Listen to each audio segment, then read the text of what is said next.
Yeah, and I mean the sheep also, I mean their poop, they Mm. have really great manure. It's from what I'm told, and this Oh you yeah. probably know better, but for what I'm told, sheep manure is extremely good for gardens. So, Mm. we'd get some wool, maybe we'd get some milk if we want to try that, and definitely get some manure. So I mean, we're trying to really do as much regenerative farming and just trying to keep the biodiversity in the soil and rotate. We're going to rotate the crops. Like we're really looking into all of these facets to Hmm. make this as functional for our area because we live up north in Canada, so we do have very long winters. We have to take all this in consideration.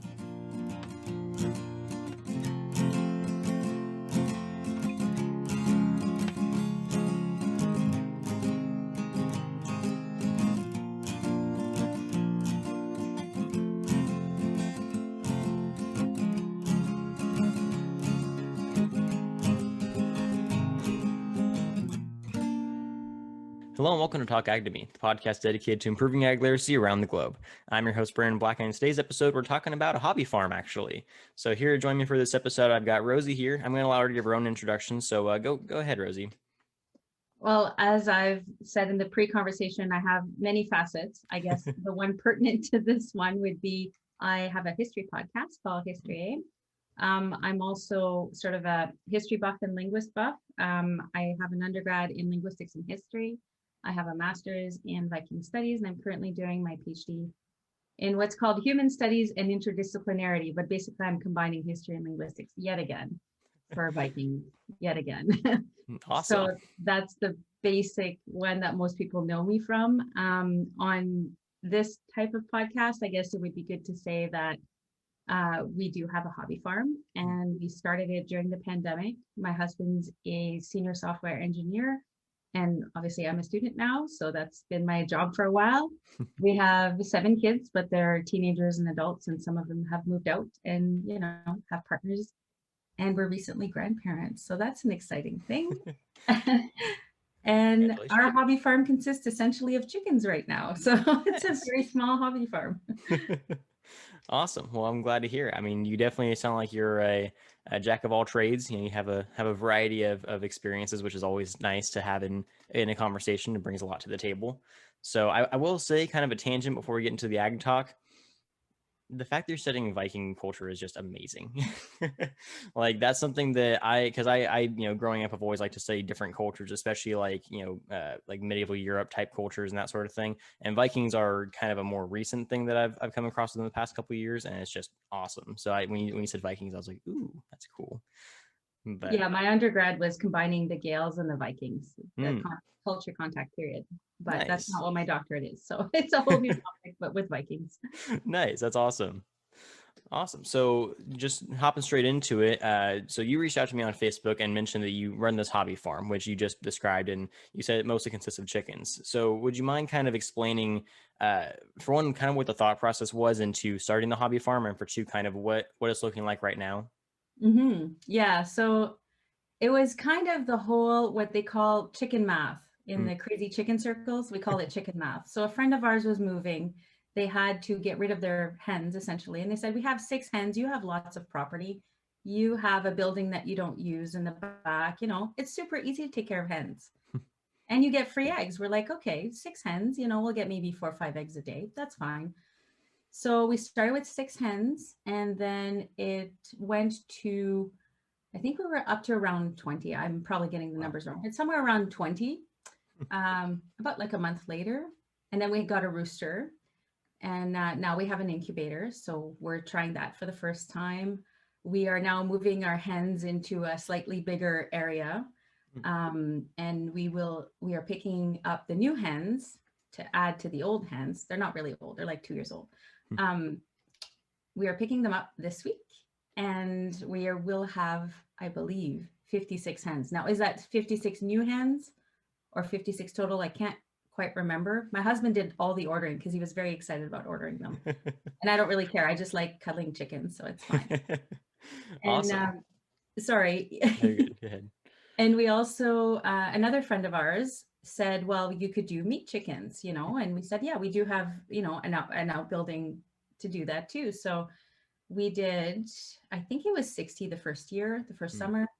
And then we did 75 or close to 100. Now we're doing 120 this year. Wow. So three guys taking care of it all, and then they're plucking in themselves and everything. So it's quite exciting. Yeah, that's Yeah. awesome.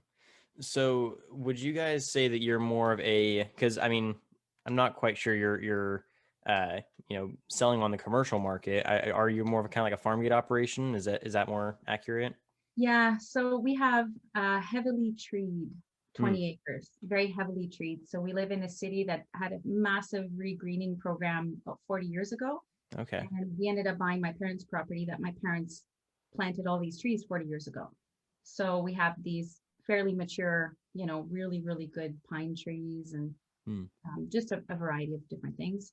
So my husband has cleared, well, the plan is to clear about 3 acres. I mean, so far he's cleared about an acre and then maybe 2/4 acres Hmm. because we got distracted with trying to mill the wood. So, because Gotcha. our friend lent us a mill for a specific time, so you had to kind of stop clearing and start milling, kind of thing, just to use some of the wood for fencing and fence posts and just random things around the farm that you would Hmm. need.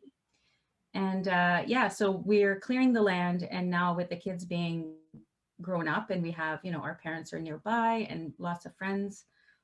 With COVID, it's a little difficult, but hopefully this will change this summer with vaccinations rolling out. Hmm. So we're giving them essentially a little plot of land, and they can use and abuse and just plant what they want, so they can also reap the benefits of this farm. So it's really family. Yes, we're going to have a ton of chickens, but we have a lot of eggs to give away. So, Nice. we're like, if you want to donate something to help pay the feed, that's fine, but we're happy with giving them away. Nice. That's awesome. So it's a lot more of a community kind of, driven operation more than like a full blown business. That's, I mean, I'm sure there's still a business aspect to it, and, because with anything that large, you still need to have some kind of Yeah. business expense. But Yeah. I awesome. mean, we had to get a tractor. So that was a big expense, but my husband is really enjoying the time outside. Honestly, Mm, we've also owned a photography company for 15 years. We've been mm, shooting weddings or photographing weddings for 15 years. And last summer with COVID and everything, it changed a lot of things. And that's when we decided to really start using the land we have and to really think about growing things on our land and sharing with our community and our friends, mm. and just being a little bit better about our footprint. That was really a big deal for us last year. So, here we are now. Cool. So I do have a few questions about the operation itself. So you mentioned that it started off as, like you said, just 6 hens, and then eventually you got a rooster, and it kind of, as most operations do, evolved from there. And you run a meat side of things, and then you run an egg producing side of things, but you also incubate some eggs, and those, go back into your flock. So in terms of the actual operation setup, is it like a what's what I'm looking for? Like, do you have a separate facility just for the I don't know if you guys have broilers, or if you have, what your meat chickens are, or, and, like, you have a separate facility for the egg layers and separate facility for the broilers and a facility for, like, how do you have that all set up, if you wouldn't mind kind of breaking that down? Yeah, so we have some sort of random buildings, that have been around and stuff. So we repurposed one of the buildings into our meat facility because we got the hens at the end of the meat season, so we're able to, kill the chickens and Hmm. get the hens in there.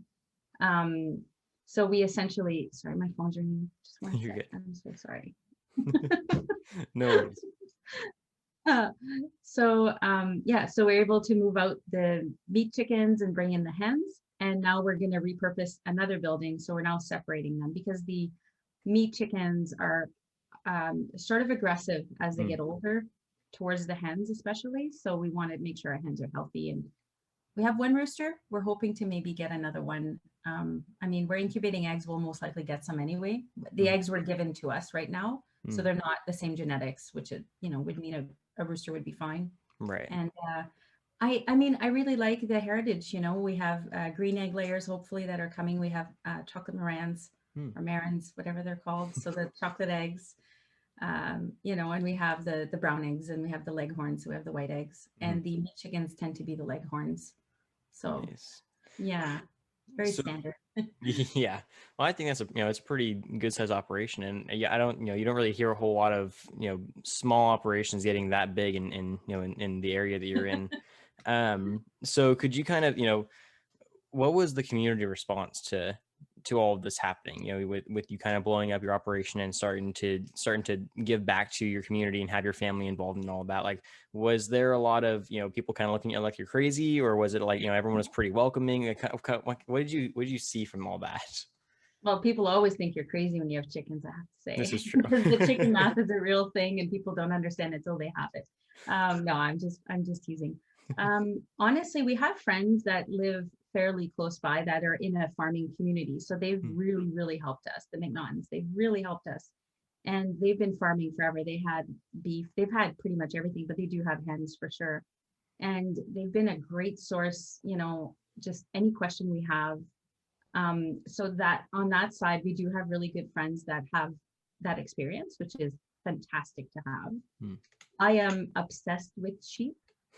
For our 20th wedding anniversary, our first trip really together, because we didn't have a honeymoon, we got married very young. Hmm. So our first trip, we went to Scotland, and Oh. I got even more obsessed with sheep. So I told my husband, Jamie, I said, Jamie, we absolutely need to get sheep if we have room. So we're really hoping to get sheep. And I would like to learn to shear them and make the wool. And just, again, it's not for sale or commercial purposes. It's really the hobby farm. It's really, as I'm getting older, I can kind of do crafty things and Mhm. fun things. The kids are moving out, so I can start having a different facet to my world.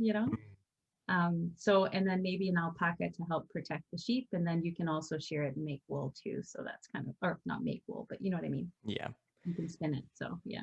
Yeah, no, that'd be awesome. I mean, I can definitely vouch for the viability of alpacas and llamas because I did like a ton of research on them when I was younger because I was like dead set on having llamas. They're just awesome animals. Like their wool is it's lanolin free, so there's like no allergy issues. They're great guard dogs. They're good therapy animals. They're good packing animals. They're just awesome. Like whenever those whoever decided that we needed to be using those animals was making the right decision. But no, I think that's really cool. I mean, I think that, sheep herds are becoming less and less common outside of the commercial side of things. And they have a lot more value than people tend to realize. And, obviously it takes some property to be able to manage them, well, but, you see a lot more of the, like when you hear of sheep, you automatically think of like, oh yeah, wool and meat. Like that's it. Like you don't really think of people having like backyard sheep. That's not really a common like when you think of backyard livestock, you think of chickens or you think of turkeys or even pygmy goats or something small that's easy to manage. You don't really think of sheep and llamas and alpacas and that kind of stuff. So I think that's really cool. Yeah. And I mean, the sheep also, I mean, their poop, they Mm. have really great manure. It's from what I'm told, and this Oh you yeah. probably know better, but for what I'm told, sheep manure is extremely good for gardens. So, Mm. we'd get some wool. Maybe we'd get some milk if we want to try that, and definitely get some manure. So, I mean, we're trying to really do as much regenerative farming and just trying to keep the biodiversity in the soil and rotate. We're going to rotate the crops. Like we're really looking into all of these facets to Mhm. make this as functional for our area because we live up north in Canada, so we do have very long winters. We have to take all this in consideration. Yeah, definitely. I just recorded an episode earlier with another Canadian, and I was talking about how funny it is. Like, I have the strangest like abundance of followers from Canada. Like, I was focusing a lot of my content around American agriculture, and yet all these Canadians keep coming to me like, "Hey, talk about us too." And I was like, "Oh, I didn't know you guys were listening, but cool." Yeah, our climate is so different, and it's really hard to get information unless you start really digging into it, like researching Right. as you do. But Yeah. to actually get into it's not, the southern states, right? It's not, Mhm. our climate is just so different. And things like, I think it's called a walipini. I'm probably pronouncing it wrong, Hmm. but it's essentially not quite an underground, like an underground greenhouse where you're burying the walls and you have a cold space to have the cold run through. And you can have greens in there all year. And I mean, that's kind of with the tractor, we can dig. So, I'm Right. like, maybe we should try this. Yeah. Yeah, no, I think that there's definitely a lot of potential you know, in small scale farming. And that's something that I've been talking about recently about I've been getting questions nonstop about, how do I start a farm? How do I get into agriculture? How to, how do we get involved in this kind of stuff? And I constantly have to explain, like, it's not the easiest thing to just jump into, especially because, land is really hard to get a hold of. Regulations can be really tough to deal with if you don't quite, have the footing already.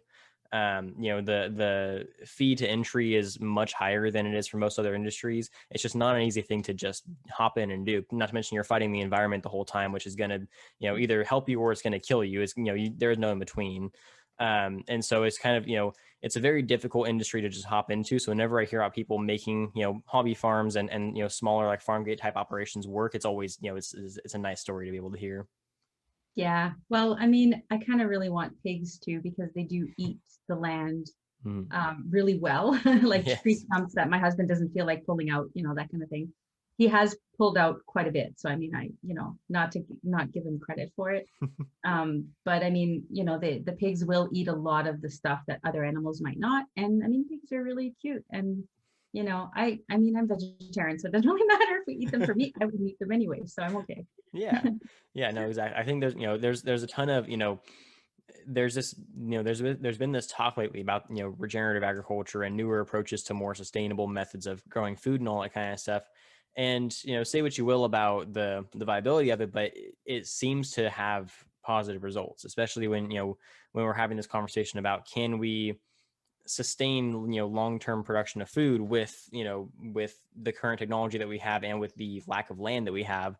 And it seems like combining our newer technology with older traditional methods of agriculture, like regenerative agriculture, seem to be kind of the ticket to doing that. So, like you're saying, having sheep manure for the, for fertilizer, as opposed to, using chemical fertilizers, and having, pigs to try to, eat up some of the land that you might not want to have some of your other animals eat, or maybe they won't eat, or, having chickens that kind of give back into the community to help fund some of the other projects you want to do. Like, there's definitely a lot of benefit in that kind of stuff, as And I long mean, as it, they take sorry. care of ticks and they take Right. care of all kinds of pests that are, Hmm. bad. Like we have dogs, we don't want them to get ticks, and having chickens around is a great solution for that. Right. Yeah, exactly. And, as long as you have a firm understanding of the relationship between all of them, then you can get a lot more done than people tend to realize. I agree. And I think that like though we do have a nice, a nice big, it's not that big, honestly, compared to what I would like. It's 20 acres. It's not that huge to me. Mm, Once you start, cultivating it and stuff. But once you have even a small plot of land and you're not in a city where the bylaws are restricting you, obviously mhm. check on that. That can be a problem. Yeah. If you have a smaller plot of land, you can definitely do a lot. I mean, we have a neighbor that has 3/4 of an acre and she has chickens and she has, I think she has a duck now, like just lots of really cool little animals that don't take up a lot of real estate essentially, but they still can provide entertainment. And she has two young children. So, I mean, that's really fun, right? Yeah, no, and that's a big thing too, is, kind of like you mentioned, being able to kind of engage younger people in this kind of stuff too is a huge deal. I mean, I come from, a farm town, and, half the kids I went to school with have never even seen a cow before, or they've never worked on a field, or they've never, gotten their hands dirty. And it's kind of, it's almost embarrassing to a degree. I come from like the dairy capital of the world, and half the kids there have never actually been on a dairy, or have actually engaged with animals. And so, you miss a lot of that, a lot of the work ethic that comes out of that kind of stuff, and the Okay. responsibility and all that. And like the respect for the meat you're growing, Hmm. like I know I mentioned I'm vegetarian is due to health issues. It's not because I don't want to. So Right. I'm a weird vegetarian. People are like, oh my God, one of those. It's like, no, actually, I don't want to be one of these, but I have no choice. But Right. yeah, my kids eat I mean, my one daughter also has a hard time with meat, but the rest of the kids eat meat. My husband eats meat. And I think there's definitely a respect for the food you're growing, including meat, Mhm. including the plants. And there's so much different technology. Like you were talking about using different new technologies and some stuff I've been considering. I mean, in cooking, I love, fresh herbs, but again, we're up north. It's really hard. Even keeping it in the windowsill, I mean, they die Mhm. out. The windows are cold in the winter. There's cold drafts and stuff, even with good windows, Mhm. and very, big lack of sunlight. So I was considering something like the water, like water with herbs, like a Oh, yeah. wall. It's water. I forget what the English name is for it. I'm sorry. Well, I'm not sure if you're referring to hydroponics Yes, necessarily. that's the Okay, one. I was gonna say, because, like, I know there's a few different, like, vertical farming and hydroponics kind of have similar attributes to that, but I wasn't sure if that's what you're going for. Yes, Okay. that's the one, hydroponics. Yes, Yeah. sorry, I lost the word.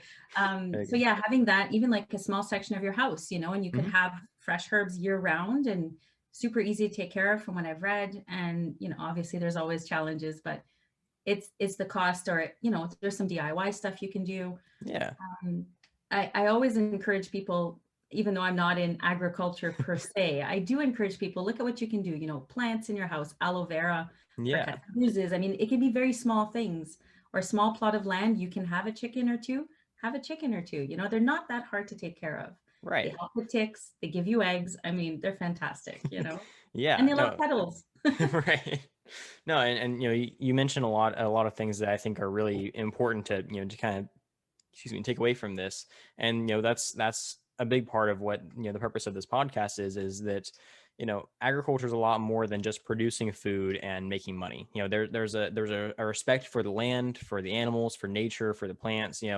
Having that relationship is a big part of being a successful agriculturalist. And you may not think that you're in agriculture because you're not on the commercial market, but agriculture is a relationship between civilization and nature. So I think that by that regard, you're still practicing agricultural methods. And so that's a big thing that I try to really emphasize to people is that, hey, you don't have to be a farmer, but having some kind of experience with agriculture, going on a farm, working with animals, working with crops, whatever it is, it helps you appreciate that food a bit more, and it helps you appreciate the work that gets put into it, by both the farmer and the animals and the land.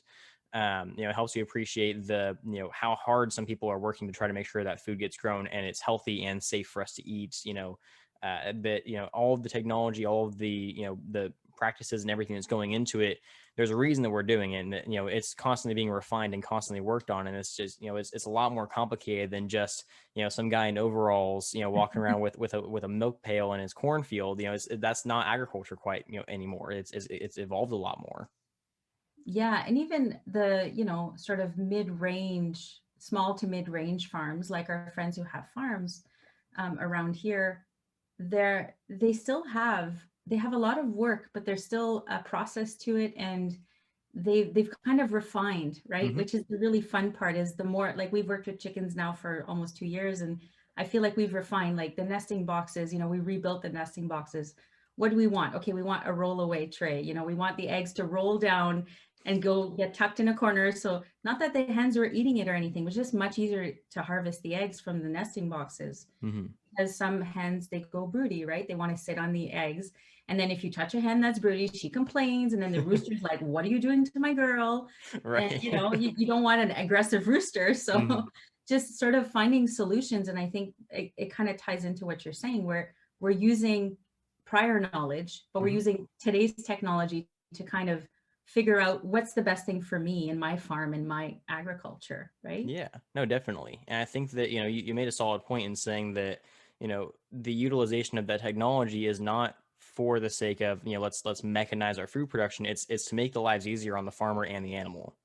And I think that's a big reason why some people do kind of follow that path of vegetarianism or veganism, or kind of more environmentalist kind of mentality. Not saying there's anything wrong with it, but they seem to have kind of a like a misled view of what's actually happening. Everything we're doing is for the benefit of the animals. It's not because we want to steal the eggs away from this chicken that's going to complain. It's because we're trying to make it easier, so that way the chicken and the rooster aren't getting upset with us, and that they're not complaining and getting more stressed out than they need to.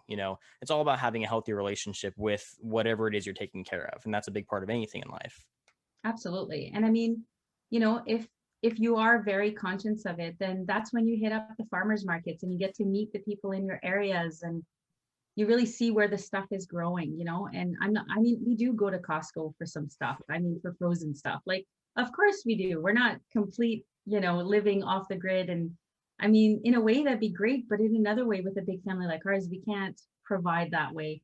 I'm French Canadian, so I do come from a family where, my grandmother had like 14 kids. Oh yeah. And they essentially had their own farm, but not for anybody else, just for them. They had 1,000 chickens, or hens, I should say. They had meat chickens. They had a garden that was just for them, and then they would can and pickle everything. That was like the Mm, traditional thing to do, where you're up north and you need to have vegetables year round, and right. they would make apple compote and like all of these things, right? So I would love that, but that's so much work. That's an incredible amount of work. And I just feel like it's not the work for me right now. Mhm. Maybe if I'm retired and I can really play with all of these conservation methods and, give out some stuff, which we love to give out stuff. So, give out little jars of things. And yeah, I love that idea. I just feel like right now we're not quite there yet. So in that sense, I prefer, going to farmers markets and trying to support people who are making these jams and jellies and, you Right. know, getting those fresh herbs from them since I'm not growing them myself. So that actually brought up a question that I had as well. When it comes to the products that you guys produce, do you guys go to farmers markets and sell your product, or do you have some kind of outlet that you send it to, or kind of what's your process as soon as the product is done? Well, for now, we're just eating our own eggs because Okay. that's all we have now. As I said, it was a heavily treed lot, right? Mhm. So my parents did have a garden when I was growing up here. So there was a garden, but the year we moved in, I got really sick and we just weren't able to garden. And it's kind of went like on the crazy side now because it's Mm. been a few years. So we kind of gave up with that area and we're just letting it, go back to nature and it's nice, it's fine. Mhm. My dad also had a greenhouse on the property and he loved tomatoes and cucumbers. He used to start his tomatoes in February in the house and his cucumbers. And he had so many tomatoes, he never knew what to do with them. So that was always a problem. So we had a lot of tomatoes because of my dad. But it's just the amount of work again, like it was just, we're not there yet, Mhm. unfortunately. I was still doing a lot of classes this winter. So even the thought of sitting down for an hour trying to prepare anything was just insane. I had to fit everything in the schedule. I mean, everybody's busy, so it's not a complaint. It's just, it wasn't feasible this year. I'm hoping we can start seedlings for next year. Plus, our field wasn't quite ready for the planting season, which would be, I think it's around like next week. It's the first full moon of June usually Mm. around this area. That's what they say.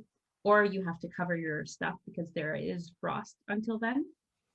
Um, so yeah, it's like we're learning all of this this year so that by next year we're like, okay, we have sheep, we have the manure, we have pigs probably, we have everything in place so that when we plant or when we start our seedlings, we'll have areas in the house that we can, right now my incubator is like in my living room on a table, it's like not very official or anything. Mm. But yeah, I think when you're first starting anything, whether it's a business or hobby farm or anything, you're always sort of like figuring it out as you go and what's the best way to implement this. Right. And we're really still at that phase. So I wish I had a better answer, but that's my answer. No, that's great. I think that you kind of highlighted a solid point, especially for anyone who wants to get involved in agriculture and eventually want to start their own farms. A lot of it is kind of figuring it out when you start, and then once you kind of have an idea of what you want, then it's all planning ahead and trying to get all of it set up. That way, whenever you get there, you're ready to handle all of it. And like I mentioned earlier, agriculture is one of the few industries that you're constantly trying to work with the environment as well as it's constantly changing. And so it's difficult to, you can plan out your entire year or 5 years ahead of time. And as you work towards it, one storm can come in and ruin all of it.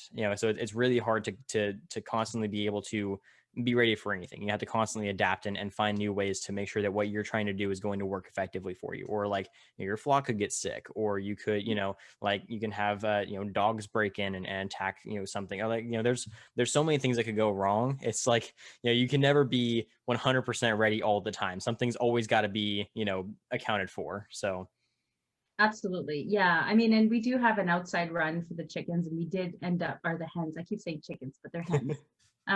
But we did cover it all the way because there are coyotes here. There's a lynx running around sometimes. We have, beavers and porcupines, and like we're very much in nature. We have moose and deer, and mm, so we do have to keep our run closed. I know some of the neighbors do free range differently. They don't even have like the chicken tractor, which is that little structure you put your chickens in and you kind of move it every day. mhm. Down the street, somebody had one and coyotes broke in and ate all the chickens. Oof. Well, actually, they slaughtered them. They didn't actually eat them. They just kind of killed them all because coyotes can be mean that way. Yep. But our other neighbor has has a dog and chickens, and so far she hasn't lost too many. But my friend told me that unfortunately in this area they tend to get attacked a lot. So Mm, it's better to have them. We do have I don't even know how big it is, at least 20 feet Mm. Our 16 hens. And the new enclosure is going to be somewhere around 40, 50 feet long. Mm. So they'll have lots and lots and lots of room to run around, but they are enclosed, Mm. just to protect them, because we do have a lot of predators in this area, unfortunately. Yeah, no, and that's an important thing to keep in mind. You hear a lot of people saying that, free range is best and that chickens need to be able to run out and play and do all this kind of stuff. And while that's true, you have to remember that they are animals at the end of the day. There's always something hunting them. You Yeah, gotta watch especially out for birds. them too. Right. So, And then you can run into problems, like our friends were saying that they had their birds running around in a different area, but they were running around and it was great. But one time, a bird flew up on the tallest branch of a tree and wouldn't come down. He was scared to come down, and they had to get a ladder. It was like the cat and the fireman oh, getting the cat geez. out of the tree. Like they had to get a ladder, and it was just a big, complicated process. The poor chicken was terrified, almost died of a heart attack, you know. And Oh then at no. the end of the summer, the other thing she was thinking, wow, they're not producing a lot of eggs this year. Like I don't know what's going on. At the end of the summer, she was pulling up her plants in her garden, and under her spinach, like the sort of the leftover of the spinach, the bottom part of the spinach, she found like 50 eggs. They were all rotting, obviously. And she's like, oh my gosh. So they were hiding the eggs there. You know, she's like, what a waste. She's like, I'm done with this. They're going to stay in the coop and they're going to stay in an enclosed or, fenced in area because it was just so much trouble that year. And her Mm. silkies ended up getting eaten quite a Ugh. bit. And yeah, she was just, I'm done. So we listened to all these stories and then we make our decisions, and we decided we weren't going to put a roof on the run initially, the new run, like the newer area we're Mm. building or that we're fixing up. But there are hawks, and we have heard of, like Birds of oh, prey. yeah, and des marmottes. I don't know, like little like groundhogs, maybe it's called. I don't Oh, like prairie dogs?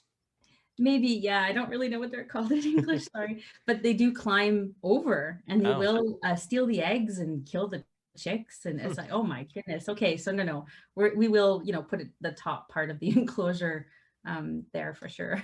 Wow. Yeah. No, and like I said, you always have to think forward in case of, well, what if this happens? What if this happens? You always have to be able to adapt to new things and constantly be able to make sure that everything is protected.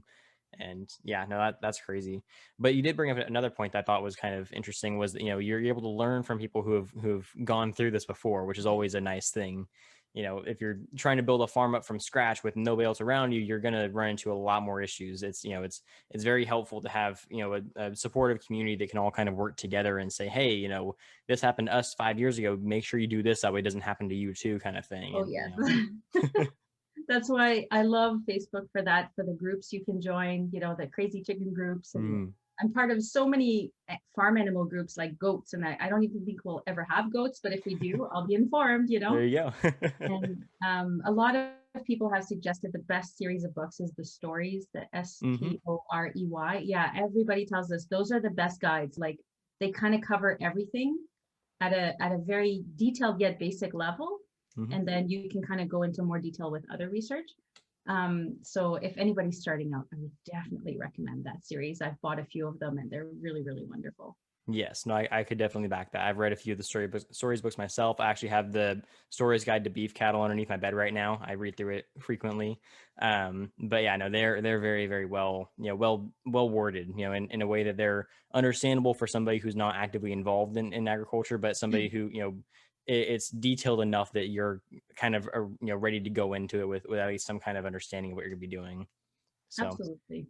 And I yeah, did have some questions for you since I okay, know that I'm allowed to ask yes, questions. you are. So I'm always wondering about soil quality, right? So we're Mhm. in a marshy area with a lot of pine, as I said. So our soil is a dark earth, but we do have sand and then clay. Mhm. What would be our best bet? Like we're gonna add manure and everything. We're gonna see how it goes, and we're gonna see the quality with the worms and all of that. Mhm. But what suggestions do you have on how to kind of make sure that that soil will be nice for growing? So it's really hard to provide a one size fits all solution just because soil can vary a lot depending on your area and your climate, and it depends on what you're trying to grow. If you're trying to grow Bermuda grass versus orchard grass versus alfalfa, there's going to be different soil requirements. Typically, you want to make sure that your soil has a proper nitrogen, was it nitrogen, phosphorus, and potassium content. And so that's, your NPK. That's what most like fertilizers are going to contain. So you can do soil tests to see if they have all those things. That's going to be kind of your first step. You said it's a darker soil. Yeah, we do because it's sort of a swampy area, so we have Okay. a lot of that sort of rotting, rotting matter at the top, which I Mhm. think is a really healthy soil from what I can. Yes. So yeah, darker soil tends to be higher in organic matter, and organic soil tends to be very beneficial for growing, just because as organic matter decays, a lot of the nutrients that were contained in it get released into the soil, which can be used as nutrients for the plant material. So yeah, you definitely want a lot of organic material in your soil. Not to mention it creates a lot of what's the word I'm looking for? It kind of aerates the soil, so that way there's more room for oxygen to flow in between them, and there's more drainage for the water to kind of be able Mhm. to flow naturally through it, especially if you have kind of a decent sand to clay ratio. That kind of helps with that drainage as well. Mhm. Like I said, it's really hard to just like to diagnose like this is exactly what you need to do to fix your soil. But I would say it's best. I don't know if you've done any soil tests yet. To Not yet, Okay, because he was still clearing the fields and we just haven't had a chance now since we're okay. getting ready for the hens. Yeah, I would say the first step would be do your soil test, kind of get a clear understanding of what exactly your soil content looks like, see what the microbiomes are kind of doing, how they're behaving with the soil and with the plant material that's there, if there is any, and kind of from there you can start to apply things that might benefit it. Like you mentioned with before, the chicken manure and sheep manure can be beneficial in certain areas, but it all depends on what you're working with. So, you might have soil that's already to a point where it's going to be exactly what you need to grow. And if you add anything else, it might upset the balance. Or you have soil that's like deficient in this one thing, but if you add too much of something else, then it can kind of cause some complications. So it's like I said, it's really hard to know for sure, but that's kind of your first step is check the NPK levels, kind of check the microbiome activity and kind of see from there. And then you can start to do some research on, okay, well, I know that I'm deficient in nitrogen. What should I add to help with that? And kind of go from there. Yeah. Yeah, because we want to try to use plants and something fairly local, in Mhm. order to enrich our soil rather Mhm. than bring in too many fertilizers and Right. And there just, are just organic trying to keep it. fertilizers. Yeah. Oh, yeah, Yeah. yeah. I'm not against fertilizers at all, but just for our own purposes, we're like really trying to make it so it's regenerative and it just kind of Right. works on its own. It's its own little ecosystem. And the three fields are in very different locations on the land. And so they have different drainage, different soil, different shade. One is east west, one is south north, so Mhm. we're really trying out different field structures and different soils Mhm. to see what's going to grow and how. And we do want to do a rotation, obviously, and have clover in a field every year, in Yeah. different fields, that Yeah. kind of thing. Yeah. So that's like our plan. So Okay. that's where we're I, I going right now. I'm sure you've also done some research on permaculture, but I would recommend kind of looking into what some of the more permaculture style methods are of soil maintenance, just because if you're going for that kind of like self-sustaining ecosystem field, then permaculture might be a better, route to look into that, which, Okay, perfect. regenerative methods definitely have some benefits in and of themselves, but a lot of them are going to be based off of combining, either external fertilizers with what you have there already, or it's going to be based off of like I said, kind of based off of manipulating what's already there. Like I mean, that's the goal at the end of the day, anyways, to manipulate what you have. But there's definitely a way to do it with your chickens or with your sheep or whatever you have there versus bringing in external Mm. materials. So And it we kind do of have local farms with different animals. Like we can get right, horse manure, we can get cow manure. Like we do have, connections around the area. So depending on, I guess, what we need at that yeah. point. So And also, we don't have any power in that part of the land. So for watering, um, I, I've seen sort of, these big jugs that are on sort of a tower, and it's like a water tower, I mhm. guess, such as the big water towers back in the day in cities, right? And I was wondering, is there some DIY stuff you can do? Can you kind of make it so that it waters if the soil needs it, rather than, you turning on a tap from it or Mhm. something? I think that there are some ways you can do something with that. I remember I actually have a I have a book that's called Backyard Farming, and it like breaks down all kinds of like DIY farming adaptations you can do. And I vaguely remember seeing something about it, like a DIY irrigation system in there that was kind of using that same idea, because the whole purpose behind water towers, obviously gravity is what does the irrigation, not any kind of, electrical, energy. But I would say that that's probably, it's hard to say. Like I would say that, your best bet's probably gonna be, yeah, some kind of DIY water tower that's focused more on just kind of having your, gravity push all the water through, than if you can't get any lines out there, or if you don't want to do like the tap thing. But I don't have a ton of information on that right now. That'd be something I have to do some more research on. I'm not the most educated in terms of DIY irrigation systems, but Well, um, it'd be an interesting concept, and we've considered it since for now we would have to essentially put water in the tractor and lug it out there, like it's gotcha. really far. There is a creek, but it's maybe, 12 inches deep. It's not very deep. And it does go to a lake down the road, which we don't want to start moving the whole water table for that either. So Right. try Yeah. to use what's around instead. Right. Yeah, and that's a big thing too. Is you don't want to tap into any local wells, or you don't want to touch a water table if you don't have to, or any access you Everybody's on wells here. So yeah, you right. definitely want to do that. Right. Yeah. No, as much as you can survive with surface water, you're going to want to try to utilize that. Well, if ever you find information, definitely share it, because Yeah. I'm interested in that kind of thing too. Yeah, I'm always doing research. So if I find something, I'll be sure to send it your way. Well, I think I have my husband convinced of maybe getting a cow, a smaller cow, but a female cow, not for meat though, because I know I will fall in love with it. Because they're just darn cute. And it's Mm. the Highland cow, obviously, because I'm obsessed with Scotland. Oh yeah, So Scottish the Highlanders cow, are the best. yeah, the Highland cows are just adorable. And I would love to have one for milk. And I have no clue how that works. So that's a whole other process to learn. Um, so I don't know if you have advice on that. Is it even worth having a cow for milk, is it Well, too much work for one cow, I mean, it will require a lot new infrastructure in your operation, because that's like you mentioned, it's a whole new commodity you're trying to get there. Um, I mean, you can, let's just say you do have just the one cow, you can just hand milk her. But that's going to require a lot of breaking in. She's going to have to be used to, to personal handling, which isn't usually an issue for Scottish Highlanders. They're very tame. But you will have to breed her, because that she won't produce milk without being bred, obviously. And so that just kind of begs the question of, are you going to do artificial insemination? Are you going to have a bull? Or what are you going to do with the calf when the calf is born? Or are you going to just expand the herd? So it's kind of like once you kind of figure that stuff out, then you can kind of go from there. But I'm not sure what the regulations look like in your area of Canada, but I know that at least in the United States we have a specific regulation on how many acres per head of cattle you're allowed to have. So like let's just say you have an acre, then you can only have like a cow calf pair on that acre. So Mhm. if you're trying to share the land with your chickens and your sheep and anything else in the area, you might need to look into kind of what your restrictions are with that, because they're also going to be competing for water and the pasture land, presumably. So not saying that's going to cause any issues, but that's just something else to take into consideration.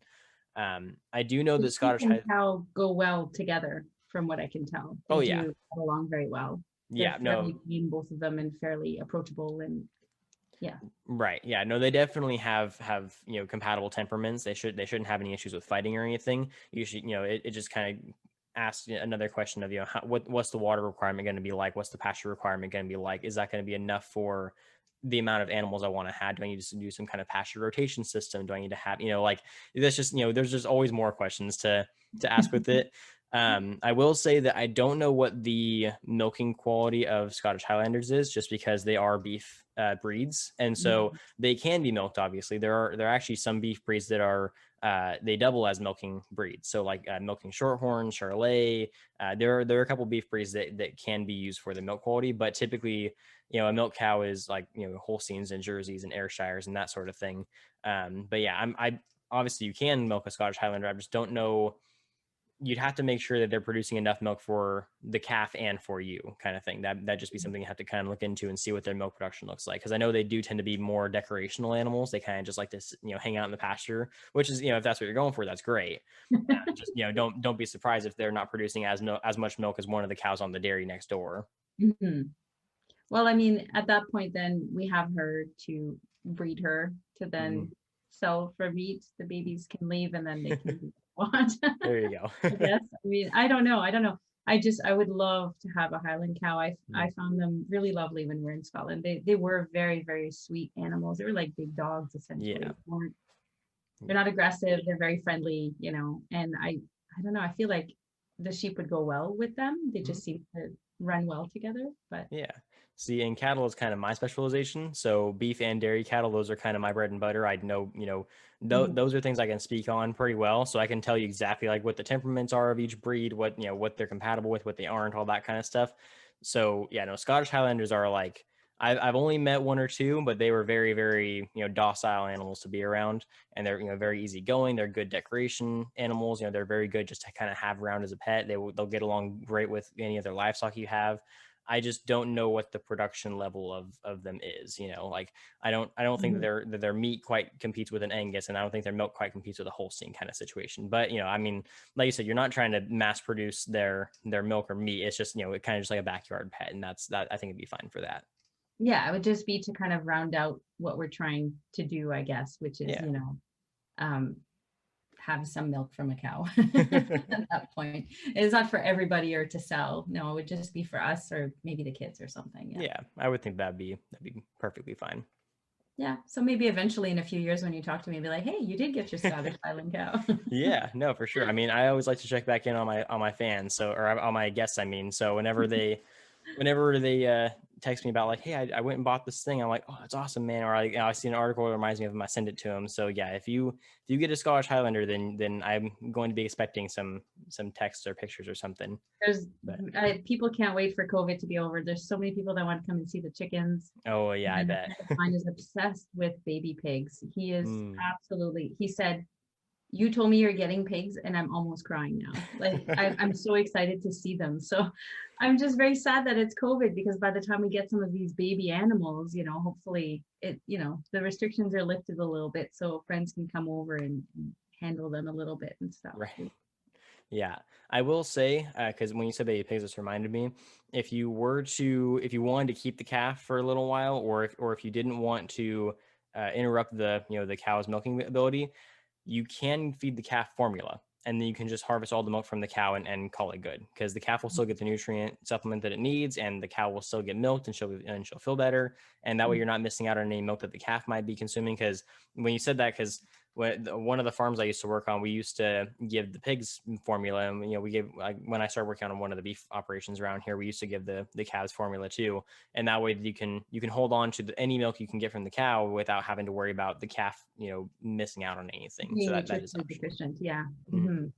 That's a And good idea. sometimes that's even better, because if the cow hasn't, let's just say the cow hasn't been eating properly for some reason, her milk might not be exactly what the calf needs, whereas that formula is exactly, it's a perfectly balanced diet for that calf. Absolutely. Yeah. And I So do know that in a lot of the sheep groups, because I do follow a lot of the sheep groups right mhm. now, often the lambs will need to be bottle fed just because Yes. the mom will reject or there's just Mhm. random things that happen. So it's always good to have that on hand, so having like the colostrum for the sheep or I guess Mhm. a colostrum for the calf. Yeah, no, exactly. So yeah, but I think that Have to will get a bigger freezer. right. Yes, exactly. But Yeah. awesome. Well, I I hope. mean, I think that's it for my questions, but I'm All sure right. I'll have more and I can always message you. Yeah, for sure. And like I said, I mean, I'm always more than happy to keep up with anybody that I talk to about this kind of stuff. It's always a lot of fun for me. So yeah, you're more than welcome to reach out, or if you have any new updates or any questions that you want to come back on for, I'd be happy to come back, bring you back on for another episode or something. But yeah, I hope I was able to answer all your questions to your satisfaction. I think so. It was great. Awesome. Well, I appreciate it. Before we close out, I'd like to give you the chance to replug everything, kind of let everyone know where they could find you if you're willing to. Yeah, absolutely. I mean, the easiest way to find me probably is through the podcast history, eh? And I'm on Twitter and there's emails and a website and all that fun stuff. So you can always find me there. Awesome. Well, I'll be sharing all that kind of stuff down in the description and on the social medias and everything, so that people can find you, and maybe they'll want to follow all of your farm shenanigans and head out to Canada and visit your chickens or something. Yeah, actually, I should mention, sorry, I completely did not mention. So my husband did start a YouTube channel Oh, also called Farming A. So, if you want the farming aspect, you should go check out his stuff. Yeah, awesome. I'm terrible wife. I'm sorry. Well, I'll be linking that as well. That way people can keep up with the ag side of things as well as the the history and all of that. But yeah, I think that kind of wraps up everything we have here. So thanks again, Rosie, so much for joining me. This has been a sure pleasure and it's been a lot of fun. And thanks to all the loyal listeners and for supporting and tuning in and checking everything out. Hope to catch all you guys next week. And don't forget, if you ate today, thank a farmer.